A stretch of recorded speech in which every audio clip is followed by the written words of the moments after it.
19 de octubre de 2025, estamos de regreso en El Mundo Ahora, la franja informativa de la tarde en France 24. Soy Valentina Torres Sánchez, es un gusto acompañarlos. Vamos a revisar las principales noticias del día.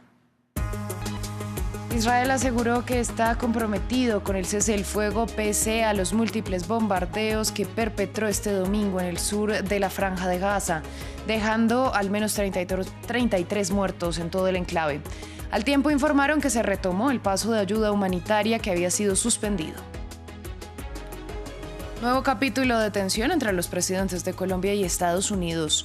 Gustavo Petro respondió que Donald Trump está engañado por sus asesores. Esto luego de que el republicano lo tildara en Truth Social de líder del narcotráfico y dijera que cancela la entrega de subsidios al país andino. En Bolivia hay máxima expectativa en medio de la jornada de balotaje presidencial. Las urnas han ido cerrando paulatinamente tras una jornada que transcurrió sin mayores inconvenientes. El expresidente Evo Morales votó en Cochabamba y aseguró que ni Rodrigo Paz ni Jorge Tuto Quiroga representan al movimiento social ni a los indígenas. Tenemos reporte.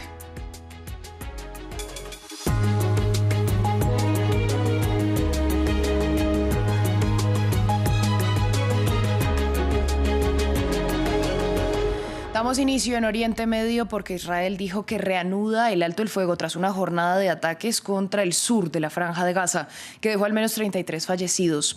Según Tel Aviv, los bombardeos fueron una respuesta a un ataque de Hamás contra soldados israelíes en el sur del enclave, que dejó 2 muertos. Medios israelíes informaron además que se retomó el paso de ayuda humanitaria, que había sido suspendido hasta nuevo aviso. Ampliamos sobre la jornada a continuación. El alto al fuego en Gaza pende de un hilo. Hamás e Israel se han acusado mutuamente de haber violado la tregua. Autoridades gazatíes denunciaron ataques que dejaron varios muertos y cientos de heridos en el enclave. El domingo se reportaron víctimas palestinas siendo trasladadas al hospital Al-Aqsa tras un bombardeo israelí en Deir al-Bala. Eran civiles que estaban siendo bombardeados mientras estaban sentados allí. No tenían misiles, ni armas, ni nada. Israel, por su parte, dijo que atacó objetivos en Rafah en respuesta a un ataque de Hamás contra soldados. Hoy el ejército de Israel anunció que terroristas dispararon un misil antitanque y dispararon contra nuestras tropas que operaban en la zona de Rafah para desmantelar la infraestructura terrorista. Todo ello de conformidad con el acuerdo de alto el fuego. Además advirtió que terminó el plazo de 72 horas para que Hamás entregue los restos de los 16 rehenes que aún se encuentran en Gaza. Esto luego de que las autoridades israelíes identificaran 2 cuerpos más de rehenes y que continúan los esfuerzos para localizar al resto de rehenes utilizando equipo pesado. Hasta que no se entreguen todos los cuerpos, la oficina del primer ministro anunció que el paso de Rafah continuará cerrado hasta nuevo aviso. Lo que sí busca el gobierno de Netanyahu es nombrar la guerra de 2 años. Propuso al gabinete aprobar el nombre de Guerra de Redención. Esta es la guerra de redención de nuestro pueblo, como continuación directa de la guerra de la independencia. Hamás anunció que encontró otro cuerpo de un rehén israelí y dijo que será devuelto si las condiciones del terreno lo permiten y que cualquier escalada del conflicto interferiría en la búsqueda. Cambiamos de tema. En un nuevo capítulo de las tensiones entre los gobiernos de Colombia y Estados Unidos, Donald Trump catalogó a Gustavo Petro de líder del narcotráfico y condenó la gestión del Ejecutivo de Bogotá con respecto al tráfico de drogas. Al tiempo, anunció que suspende la ayuda otorgada a la nación andina. Petro no tardó en responder, negando tajantemente tener vínculos con grupos ilegales. A su vez, la Cancillería colombiana rechazó lo que llamó la amenaza directa contra la soberanía nacional y anunció que acudirá a todas las instancias internacionales para defenderla. Para analizar el panorama, conectamos con Sandra Borda. Ella es profesora del Departamento de Ciencia Política y Estudios Globales de la Universidad de los Andes. Yo le doy la bienvenida a France 24. ¿Qué tan acertada es desde su perspectiva esta decisión en materia de política exterior? Hola, muy buenas tardes. Yo creo que la forma de entendimiento entre los dos presidentes a través de redes sociales ha ido escalando rápidamente y desafortunadamente creo que eso no redunda en beneficio del mejoramiento de las relaciones entre los dos países y del logro de los objetivos que se han propuesto conjuntamente. Los dos países han coincidido en que la guerra contra las drogas y la guerra contra las organizaciones criminales se tiene que librar sin cuartel y que que para ello necesitan cooperar. Y este tipo de desentendimientos y este tipo de acusaciones y de insultos no le están haciendo ningún favor a las formas de cooperación entre las dos naciones. Así que creo que el llamado ahora tiene que ser necesaria y obligatoriamente a desescalar el lenguaje, a regresar a los conductos regulares de la diplomacia tradicional y a tratar de enmendar un poco las relaciones entre los dos países para poder continuar con el avance de los distintos temas con los que lidian ambos estados en materia internacional. Bueno, hemos visto decisiones de Trump que tienen más que ver con su ideología que con el bienestar de Estados Unidos. En este caso, ¿qué análisis hace usted?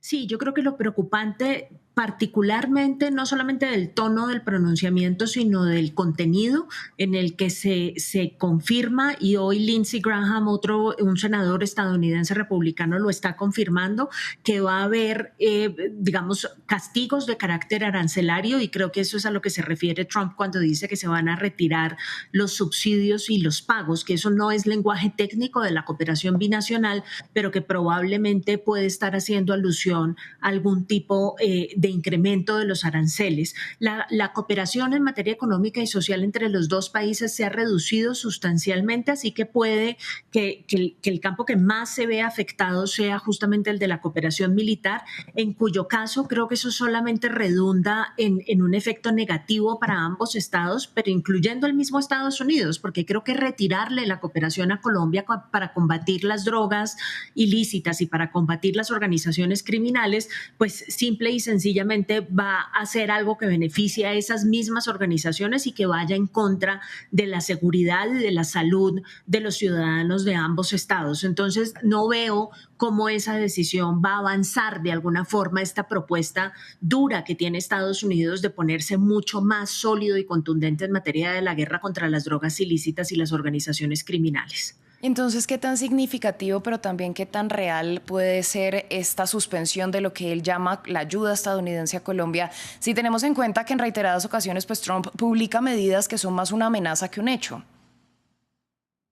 Sí, el problema es que se hizo la publicación y después de la publicación, como lo mencionaba antes, hay un pronunciamiento en Twitter de Lindsey Graham, que es un senador republicano muy cercano a la administración, en el que confirma que tuvo una conversación con Trump y dice que la decisión del presidente Trump es la de golpear, hitting, mucho más fuerte a Colombia para que se ponga más en línea en materia de la guerra contra el narcotráfico. Yo creo que lo que vamos a ver seguramente en el transcurso de la semana van a ser anuncios mucho más claros del Departamento de Estado acerca de cuáles van a ser las medidas que se van a implementar en contra de Colombia.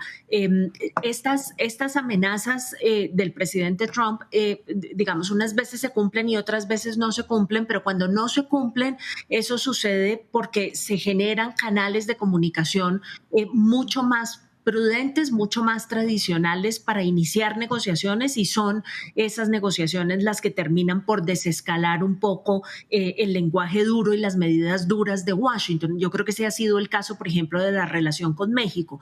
Desafortunadamente, en el caso de Colombia, esos canales tradicionales están muy deteriorados, hay muy poca comunicación fluyendo por los canales tradicionales diplomáticos. El nuevo gobierno en Washington no ha tenido una conversación directa ni con la canciller colombiana ni con funcionarios de alto nivel, sino más bien con funcionarios de nivel, se ha mantenido la conversación con funcionarios de niveles medios, y esto solamente contribuye a deteriorar muchísimo la relación. Entonces, estamos en el peor de los escenarios porque tenemos un escenario de escalamiento del lenguaje y de los insultos que amenaza con deteriorar aún más la relación entre los dos países, y simultáneamente muy pocos entendimientos de carácter diplomático.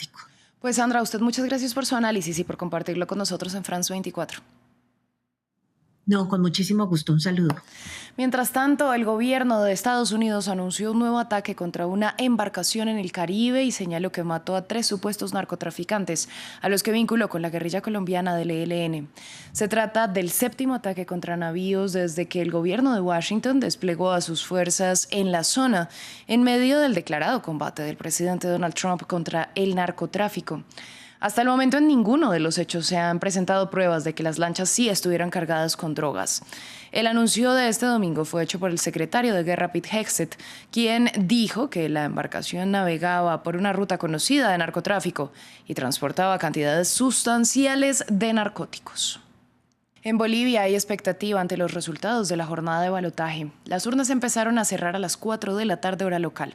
Natalia Iriarte, corresponsal de France 24, nos amplió desde Santa Cruz de la Sierra cómo transcurrió allí esta segunda vuelta de las presidenciales.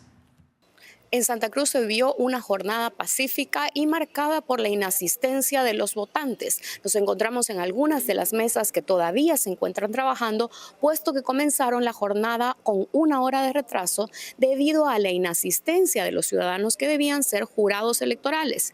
En muchos grupos vecinales nos comentaba la gente que se tuvieron que llamar a otras personas del barrio para que vengan como jurados electorales y así poder hacer la apertura de mesas.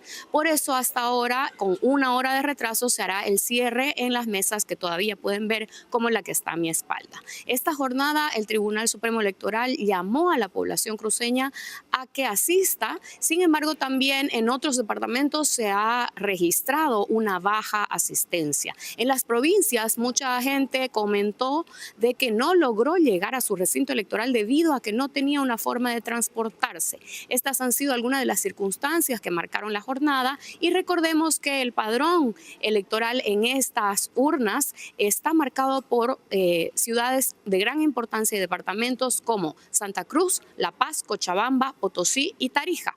Tarija es el departamento desde donde viene Rodrigo Paz y Cochabamba el departamento natal de Tuto Quiroga. Recordemos que ninguno de los dos candidatos ha podido conquistar el voto en sus ciudades y departamentos natales, dado de que en la primera vuelta no ganaron ninguno de los dos en sus departamentos. Actualmente va a comenzar el conteo de votos y muy pronto podremos saber quién será el candidato que se lleva la banda presidencial. Vamos a Venezuela, donde miles de fieles católicos celebraron la canonización de José Gregorio Hernández y Carmen Rendiles, los primeros 2 santos del país latinoamericano. El Papa León XIV realizó la ceremonia en el Vaticano, por lo que cientos de personas se reunieron durante la madrugada para ver la transmisión. Hernández fue conocido como el médico de los pobres por su atención a miles de personas en Caracas durante la pandemia de gripe española y se le atribuye en la curación de una niña que recibió un disparo en la cabeza y de un hombre que se curó tras ser encomendado a él pese a sufrir una falla multiorgánica. Vamos a China. El presidente Xi Jinping envió un mensaje de felicitación a la nueva líder de la oposición en Taiwán, en el que le pidió avanzar en los esfuerzos para estrechar lazos y lograr la reunificación. La diputada Chen Li-Wung, que fue electa el sábado como la jefa de la principal formación opositora en el Parlamento, se comprometió a promover la paz con China y rechaza el aumento del gasto en defensa del presidente Lai Ching-te. Nos lo cuenta Jesús Yajure. Xi Jinping pide la reunificación en un mensaje a la nueva líder de la oposición en Taiwán. El presidente chino felicitó a la diputada Chen Li-Wung, electa el sábado como jefa del partido Kuomintang, en unos comicios internos opacados por acusaciones de interferencia por parte de Beijing, que considera a Taiwán parte de su territorio. En su papel como líder del Partido Comunista de China, Xi Jinping pidió a Chen estrechar lazos comunes. El secretario general espera que los dos partidos políticos puedan fortalecer su base política común y unir a la mayoría de la población de Taiwán con el fin de profundizar los intercambios y la cooperación, impulsar el desarrollo común y promover la reunificación nacional. El gobierno taiwanés del presidente Lai Ching-te rechaza los reclamos de soberanía de Beijing y ha propuesto elevar el gasto en defensa hasta el 3% del PIB, en medio de la creciente tensión en el estrecho de Formosa, pero su partido perdió la mayoría en el Parlamento y es superado por el Kuomintang. Chen, una abogada de 55 años que será la segunda mujer en liderar el partido, aboga por estrechar lazos económicos con China, se opone al elevado gasto en defensa y promueve la aceptación de la identidad china. Tras la victoria, se comprometió a promover la paz con Beijing. No debemos permitir que Taiwán se convierta en un alborotador. La paz entre ambos lados del estrecho no solo es la mayor expectativa y la base del bienestar de las personas a ambos lados, sino también la tarea más importante. Nunca puede haber conflictos ni conflictos militares en el estrecho de Taiwán. Taiwán celebrará elecciones municipales el año próximo, un importante termómetro de cara a las presidenciales de 2028. Así llegamos al final de este informativo. Ustedes, gracias por su sintonía.